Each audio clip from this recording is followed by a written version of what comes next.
Do you think, I get this question a lot in my email. I call diversity the death of everything, because as soon as you prioritize that which does not matter, you will slowly see everything around you die. Everything will just kind of die, slowly rot away. The people who practice it, do they know that's what they're doing? Is that what they want? Yes.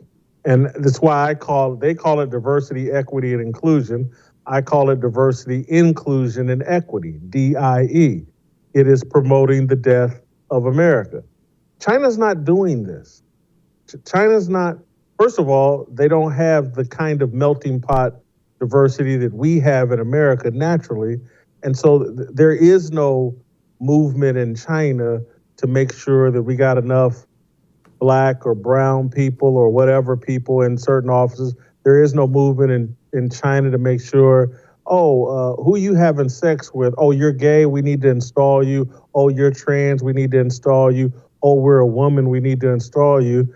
That's not what China's doing, and that's not what anybody that wants to be the leader of the world would be doing. We're weakening our military. We're weakening everything. We're lowering standards across the board to accomplish these goals. Jesse, obviously, I'm Black. There's no challenge that has ever been put in front of a God-fearing, God-obeying person of any color that they haven't been able to accomplish.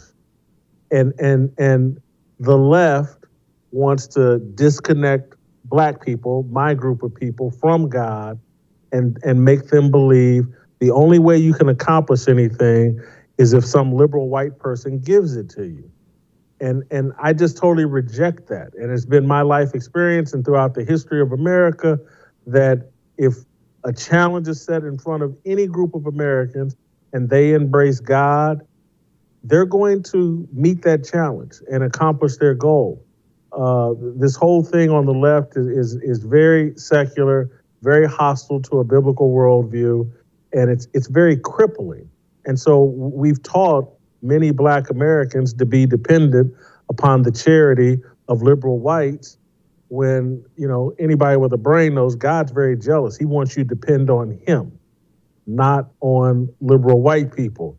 And so they've crippled, and they're crippling a segment of society to live on handouts and whatever the elites want to trickle down to the working class. I just reject all of it. Support the First TV today and get instant access to exclusive specials like Who is Ron DeSantis, the history of FBI scandals, and America's worst presidents. Visit thefirsttv.com/support or download the First TV app to become a supporter and start watching today.